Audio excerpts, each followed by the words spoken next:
Kaya pala ganito ang naging resulta ng kapalaran ko. Kasi alam ng Diyos na kaya ko. Sa edad kong to, napagod na akong magmadali. Kaya lahat ng ginagawa ko ngayon, ini-enjoy ko na lang. Siguro sa dami na rin ng aking pinagdaanan, napagtanto ko na ang buhay ay mas malawak at mas mahiwaga pa sa mga problemang dumarating sa buhay natin. Tumatanda na tayo, baka sa kakahabol natin sa masagana at maayos na buhay, ay hindi na natin na-enjoy ang buhay. Baka nabubuhay na lang tayo dahil nape-pressure tayo sa sasabihin ng ibang tao.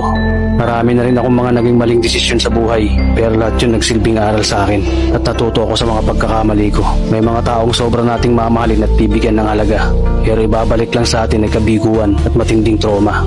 Kaya wag nating lilimunin ng mga taong tulad nila dahil mas payapa kapag hindi ka na interesadong malaman pa kung ano pang balita sa kanila. At wag mong idepende ang sarili mo sa kahit kanino. Tandaan mo, kahit sarili mong anino, iiwan ka din nito kapag madilim na ang paligid mo. Kailangan natin matutunan na huwag ikumpara ang sarili natin sa iba dahil hindi natin laban ang laban nila. Karera mo to, hindi nila karera. Dahil ang buhay ay hindi naman nasusukat sa kung sino ang mayaman, kundi kung sino ang payapa.